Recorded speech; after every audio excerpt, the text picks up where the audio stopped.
about during the campaign. Their only objective, their only agenda is to impeach the President of the United States. And we saw that on the very first day of this Congress. We've seen that they've now filed a bill to make it mandatory that candidates for president file their taxes and make those public. We see that they want to impeach the president. We see the language that they're using, the vitriol that they have against this president because they hate this president more than they love their country. And it's a shameful, shameful thing that that's the position that we're in right now with elected officials. Well, you know, I can't imagine if a Republican said that about President Obama, what the reaction would be by the media as well as the Democrats.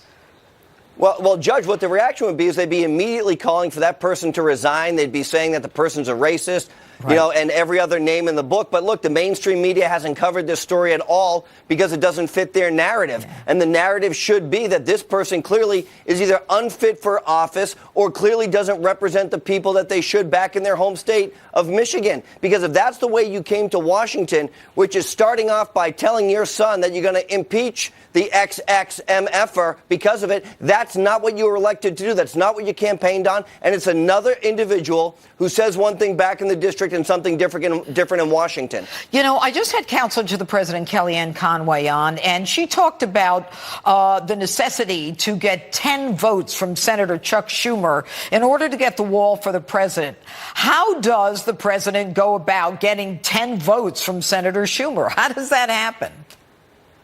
Look, Judge, it's not going to happen. Let's not kid ourselves. The Democrats are never going to give this president the win that he deserves on border security. They have no interest in protecting our country from illegal aliens who come across the border and kill police officers. Or now today we see in Knoxville, Tennessee, the son of the fire chief there killed by an illegal immigrant just in the last 48 hours. Another horrific story. The Democrats are never going to do it. The thing the president needs to do is he needs to use every tool available to him as the commander-in-chief of our armed services to go and enforce our laws by putting the military on our southern border, by having them build the wall if they need to, and have some federal judge come in and try and stop him from doing that, and we'll litigate this to the Supreme Court. But if we think our only path forward is getting Chuck Schumer to get us 10 votes, then we have a very, very hard 2 years in front of us. I actually agree with you. But so let's say that the president uses the military. Where does he get the funds from to pay for the wall?